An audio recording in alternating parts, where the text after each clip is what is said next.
Python programming for beginners, understanding exception handling, file handling, and classes/objects. Welcome to Smart Architectural Programming. My name is Mohammed, and alongside me is George, and today we'll be doing our video number 3, going over Python basics. So buckle up. We have some cool stuff for you. Go ahead, Mohammed. so this is the third video in our series of Python basic videos, and what we'll be focusing on this video are three topics. We'll be focusing on um, exception handling, we'll be focusing on file handling, and we'll be focusing on classes and objects.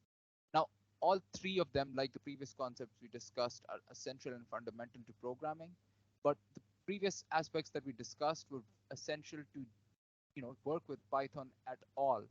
The factors that we are discussing now, these three factors are essential if you want to create a good workable program within Python or any other language for that matter. So the first concept that we'll start with is exception handling.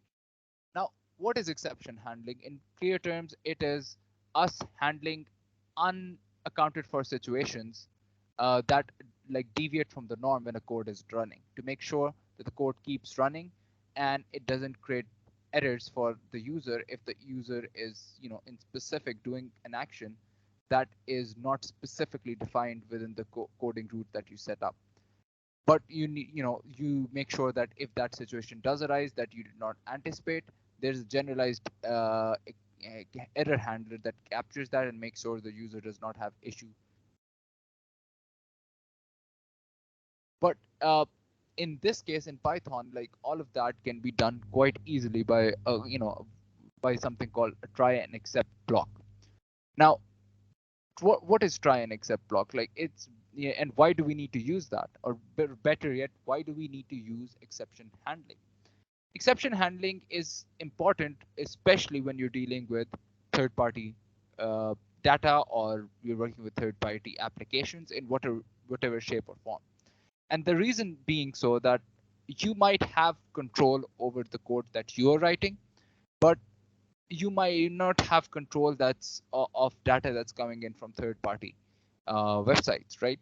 And that is quite true, especially if you work with scrapers to an extent that whenever it's constantly constantly you need to work, you need to create a situation where you need to update your code because the scrapers becomes ineffective due to some changes in the website. So how that makes the entire application redundant or obsolete, and you'll have to rewrite or fix the entire code. But that is only so if you do not write your code with the intention of making sure that it does not completely depend on the exact specifics that are coming in and out from that application or the from the scraper.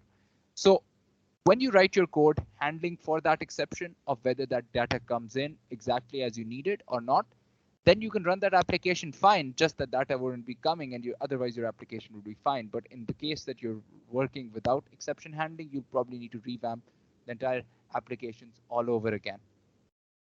So in this case, in Python, we use the try and except blocks. So what do they do? And normally, if you look at line 3, we have a code that's saving the result of 10 divided by 0 in the variable called result. Normally, if you run this code, as Python is a synchronous language, it would run the code from top to bottom. And the result would be that when it reaches this particular code on line 3, the entire code would crash or it would not compile at all, because when the program goes through that, it would say that I can't find the solution to 10 divided by 0. Like it's a mathematical impossibility to an extent for us as well, but let alone with a computer that's very, very exact and precise. So in that case, the software won't compile or it would hang or wouldn't work. And that's a bad situation when you're developing an application that needs to keep on running, regardless of if there are minor issues or errors or bugs popping up. Because in a larger application, there are going to be a lot of bugs that pop up. And if the application completely stops working every time a new bug is identified, then you'll find yourself in a situation where you constantly are on a firefighting battle to make sure that your application does not have very long downtimes. So to handle that, try and except blocks were created in Python. So in this case, when the code goes through line 3 and within the try block that we've created in line 2, it would try running this piece of code. Again, it would just give it a try. If it doesn't work out, we have an except block that raises an error that says that this specific error was risen, and print that statement on the terminal telling like this particular portion or this specific portion of the code didn't work, but we're moving forward with the rest of the application, but to let you know like this specific portion had an error. Now that's how basically you do most of the exception handling within Python. There are other ways that you can find, but we won't go into other ways. This is because we're dealing with Python basic. This is the most basic and one of the most effective ways to handle errors. And this is mostly used when you're dealing with third-party information like API or applications that were developed by other people. The second portion of our application, or rather our video, is we're going to discuss how to handle files. Where file handling is actually a very, very complex topic because in Python, although it's easy, but it's still not as simple as most people would expect it to be. But I'll just give a rough summary of exactly what it is. To give more context, in a language like C, which is probably the language that's most closest to what to the computer binary language, in C you would need to open a file, you need to write contents in a file, you need to close the file and complete this entire loop step by step by step. Python does a lot of work like that for you, but again, the basic syntax for that is if you look at line 2 and 3, you'll understand the basic syntax. We use open command to open a file. You'll notice there are two aspects to the two aspects to the open command, which is first in the first quotation marks we write the file name, and in the second quotation marks after the comma we write is it readable, if you just want to read only, or we want to write on the file. Here we're writing on the file, and then we use the command file.write to write hello.world in it. It's very simple. Again, if you want more detailed video, I mean, it's simple here, but like there's a lot of complications and nuances to file handling. But if you want us to make specific videos about that, let us know in our comments, and we'll reach out and try to answer those questions through a video or through other means. So now that we're done with file handling, again, there's a lot to file handling. So if you want more videos specifically for file handling, let us know in the comments. So after that, third concept that we'll be discussing is classes and objects.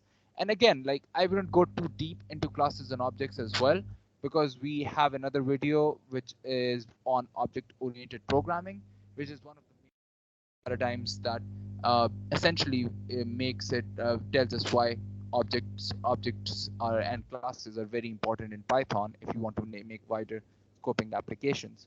So objects in Python are usually referred to as classes. Here, if you look at it, and again, refer back to my video that I created about object-oriented programming, because a lot of this stuff has been, that I've gone through a lot of this stuff in minute and micro detail for objects there in that video. So here, again, just to give a brief recap, we created a class in line 2 or an object in line 2 called dog. We created two methods within that class, which is the name method and the functional method. In the name method, we basically define different variables that we're going to store for that variable. Here we're just storing the name. And the second aspect, we define different functions or methods that can work and are closely associated with that class. Simple as that. Those are two sections of an object. You define one section is the definition or where you define variables, and the other section is where you define methods that are closely associated with that particular object. And here we're going to, if you look at class lines 9 and 10, you'll find that we are saving or creating a new object called dog, and saving that in the variable called mydog, and printing mydog.bark, which is a function in line 6 and 7 that you can see. And when we run this file, you'll find that we get that exact result. Move, in the method as with the method that we defined above. That is pretty much all you need to know at the basic level in Python. Again, if you master, or not even master, if you get comfortable with the skills that we discussed in the past 3 videos, you'll reach a point where you are really, really comfortable in utilizing Python to build effective scripts and applications quite easily. So with that, George, do you have any closing remarks before we wrap up? No, just the same as usual. If you want specific content to be created, just please leave a message in the comment section, and we'll try to get out some content that fits your prescriptions. That's it, Mohammed. Thank you. Thanks, guys.